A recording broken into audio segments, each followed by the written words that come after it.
Sale temps pour les gauchistes et notamment ceux qui sont impliqués pour la Palestine. On va voir ça en deux temps. Premièrement avec ce qui s'est passé à la frontière entre l'Égypte et Gaza avec une grande marche pour Gaza qui était organisée. Alors il y avait des militants pro-palestiniens qui devaient venir du monde entier et notamment d'Europe. Sauf que en fait ils se sont retrouvés confrontés à une situation qu'ils n'attendaient pas. Ils croyaient que là-bas, une fois sur place, au milieu de leurs frères et sœurs arabes, eh bien tout le monde leur tendrait la main et les emmènerait jusqu'à la Palestine sans problème pour les aider à délivrer ce territoire. Bon, la réalité est évidemment un petit peu différente, puisqu'on a de nombreux militants qui ont été arrêtés dès l'aéroport, qui n'ont même pas pu aller jusqu'à la frontière. Ils ont considéré avoir été traités comme des animaux. D'autres militants qui déclarent « nous n'étions pas préparés à ce niveau de violence », parce qu'effectivement, pour ceux qui ont réussi à atteindre la frontière, eh bien, c'était un accueil très musclé qui les attendait. Voici donc les militants qui sont là de dos assis. Et en face, ce sont les Égyptiens locaux. Alors bon, je rigole, mais c'est pas... Franchement, c'est quand même des scènes qui sont un peu dures à voir parce qu'il y a de la violence. Voilà, donc on va essayer de pas se mettre au niveau des gens qui sont en face de nous. Hein, donc je vais pas trop rigoler de tout ça. Mais c'est vrai que c'est quand même un peu cocasse de les voir croire que tout allait se passer sans heurts. Parce qu'au fond, ils comprennent pas grand-chose à ce qui est en train de se passer dans cette région du monde. Tout le monde n'est pas l'ami des Palestiniens, tout le monde n'a pas envie de voir des milliers de Palestiniens déferler sur son pays. Et donc, tout ça est très compliqué, beaucoup trop pour un gauchiste. Donc, on les voit se faire dégager manu militari. Donc, voilà, il y a vraiment des scènes de violence. Alors, c'est pas non plus de l'ultra violence. Mais enfin, ils se font quand même taper dessus, voilà, à coups de babouche ou je ne sais quoi. Bon, c'est quand même spécial, hein, c'est quand même très spécial.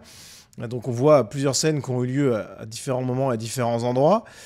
Et ce qui est assez incroyable, c'est que là, on est sur une vidéo qui a été repartagée par Sophia Aram. On entend des militantes françaises qui sont confrontées à tout ça. Et vous allez voir, il y en a certaines qui sont en train de hurler « Allahu Akbar » pour se faire bien voir. Des gens qui leur tapent dessus, on va écouter ça ensemble.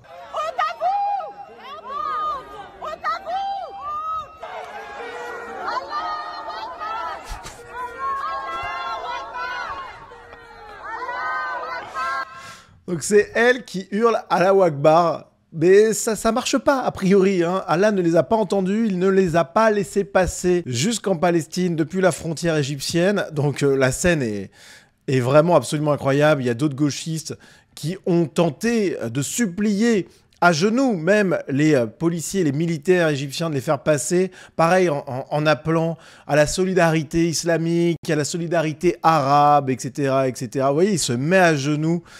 Enfin, c'est du grand guignol, hein. Franchement, les types sont complètement à l'ouest, en fait. Ça, c'est quand même incroyable. Ça vous montre un peu le niveau général des gauchistes, quand même. C'est pas reluisant. Notez quand même, j'ai trouvé ce tweet très important. Imaginez les tweets des insoumis s'il s'agissait d'Israéliens qui accueillaient ainsi la marche pour Gaza et non pas d'Égyptiens, d'Arabes, donc de gentils dans la tête des gauchistes. Imaginez si c'était des Israéliens qui se comportaient ainsi. Là, je peux vous dire qu'il y aurait eu des communiqués de presse, des déclarations publiques enflammées de Mélenchon, Rima Hassan et compagnie. Mais vu que c'est arabe contre gauchiste, y a un silence gêné de la part de ces derniers. C'est normal, hein, c'est la logique ethno-masochiste qui fait qu'il y a un court-circuit idéologique qui est en train de se passer. Mais ce sont des scènes quand même incroyables, hein, qui ont dû faire disjoncter plus d'un gauchiste. Mais ce n'était pas la seule déconvenue de la gauche blanche de la semaine, toujours sur cette question de la Palestine, avec un tweet qui a énormément buzzé à gauche. Et je peux vous dire que toutes les réactions qu'il a suscitées au sein de la gauche extra-européenne sont terrifiantes. Alors, le tweet est aujourd'hui inaccessible parce que notre gauchiste blanc a cadenassé son compte Twitter, on ne peut pas y accéder. Néanmoins, on a des traces qui sont ici, hein. Je vois que ça dérape un peu. Il nous parle donc du conflit entre Israël et l'Iran et du fait que l'Iran bombarde des quartiers israéliens et pour lui, eh bien, c'est quand même grave parce qu'il y a des civils israéliens qui seraient peut-être même des opposants au gouvernement en place qui se font bombarder et donc ça lui paraît quand même un peu problématique. Mais vous allez voir, c'est pas l'avis de tout le monde. Donc il nous dit « Je vois que ça dérape un peu. N'oubliez jamais que notre combat est contre le gouvernement d'Israël et l'arrêt de morts civiles. Jamais je ne serai heureux de la mort de civils. On se bat contre les gouvernants, etc. etc. » Et là, vous avez énormément de réactions assez incroyables. Enfin, incroyables. Non. Je pense que pour quiconque a compris un peu la psychologie de gauche et sa jonction avec le ressentiment civilisationnel des extra-européens qui viennent, c'est le tiers-monde coalisé, hein. Alors il y a évidemment beaucoup plus de nuances et d'explications à tout ça, mais globalement, on est quand même dans quelque chose qui est assez simple à comprendre, hein, au fond. Donc on a cette réaction. Il est blanc. Je ne sais pas pourquoi vous cherchez plus loin. Réaction à ce tweet. Deuxième réaction avec un autre tweet citant ce tweet vu comme problématique à gauche.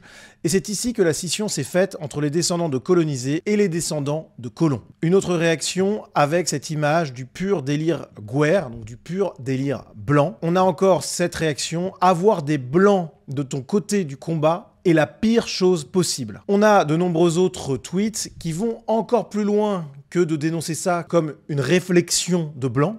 S'inquiéter pour des civils qui n'ont rien demandé dans un conflit, ça serait un truc de blanc, a priori. Bah, pourquoi pas, mais qu'est-ce que ça dit des non-blancs, du coup? C'est un petit peu étonnant quand même, hein. Donc on a cette autre réaction, répétez après moi, les civils israéliens sont des colons.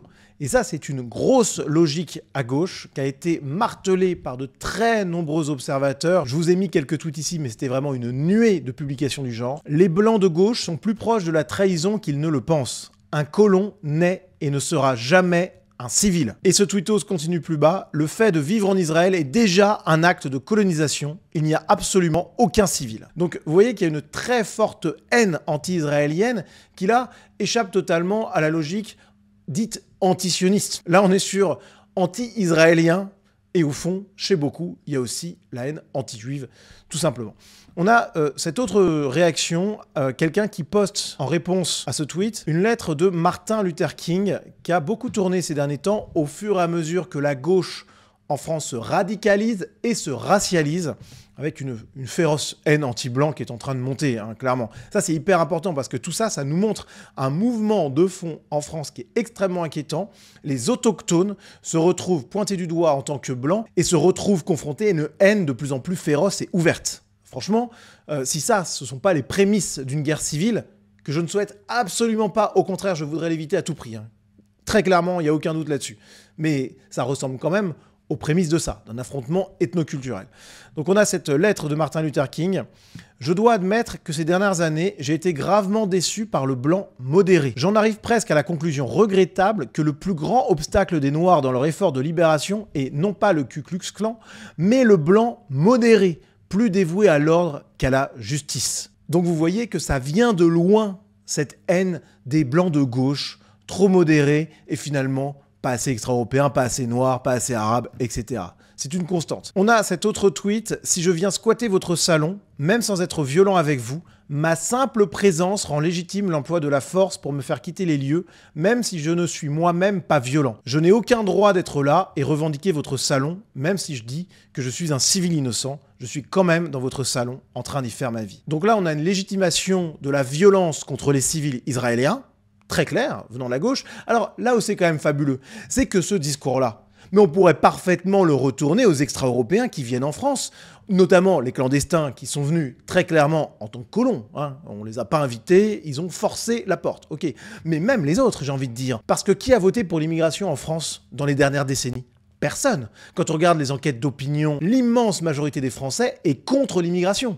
Donc on pourrait considérer, en prenant cette logique, qu'on a affaire à une colonisation de force et que dès lors, la violence est autorisée et légitime contre les envahisseurs, contre les immigrés extra-européens. Donc vous voyez qu'on peut retourner totalement cet argumentaire contre eux, contre la gauche. Mais évidemment, jamais ils ne supporteraient qu'on tienne le 10e de ce discours-là à l'encontre des immigrés extra-européens en Europe. Pourquoi? Ethnomasochisme, haine de la civilisation européenne partagée par le tiers-monde et par la gauche destructrice. Donc quand ça sert à taper sur les Israéliens, quand ça sert à taper même sur les Français, les Européens, les Occidentaux, etc., là, il n'y a pas de souci avec cette rhétorique. Par contre, quand il s'agit de l'immigration extra-européenne qui est en train de submerger notre continent, là, il n'y a pas de problème. Donc vous voyez ce deux poids deux mesures incroyable. Et le pire là-dedans, c'est qu'ils ne se rendent absolument pas compte de cette contradiction essentielle. C'est quand même stupéfiant. Et même pire que ça. Ils se disent eux-mêmes décoloniaux. On a en France un mouvement de gauche dit décolonial, avec par exemple Ouria Boutelja, Wissam Gzelka, etc., etc. Enfin, il y en a plein d'autres. Un mouvement qui irrigue très fortement la gauche, et d'ailleurs c'est ce qu'on est en train de voir en ce moment. Et ils se disent décoloniaux. C'est-à-dire que même sur notre sol, ils nous considèrent encore comme des colons. Ils nous considèrent encore comme des ennemis, y compris les civils. C'est quand même fou et c'est inquiétant, parce que s'ils nous considèrent comme des colons, jusque sur notre territoire, eh bien tous les moyens sont bons pour nous décoloniser, pour en fait éradiquer les autochtones, hein. Voilà, il n'y a pas d'autre mot, hein. D'ailleurs, on a cette citation qui a été massivement aimée dernièrement, toujours en réaction à ce tweet dont je vous parle. Hein. Pour le coloniser, la vie ne peut surgir que du cadavre en décomposition du côlon. Une citation de Frantz Fanon. Alors là, je pense que c'est très clair. Ce qu'il nous réserve, c'est ça. Pour le coloniser, il se considère comme tel. Hein. La vie ne peut surgir que du cadavre en décomposition du côlon. Je répète parce que c'est important. Hein. L'issue finale de tout ça, c'est la mort du côlon. Notre mort à nous. Et d'ailleurs, cette citation, elle avait été utilisée en juillet dernier par Rima Hassan, qui est aujourd'hui au centre de cet échiquier politique en recomposition autour de la question raciale et de la haine des Blancs, la haine consciente ou inconsciente, dite ou non dite, mais au fond, elle est là, elle existe, elle est de plus en plus forte. Et je peux vous dire qu'il va falloir que les Français autochtones, les Européens autochtones en prennent conscience très rapidement, parce que sinon, ça va très très mal finir.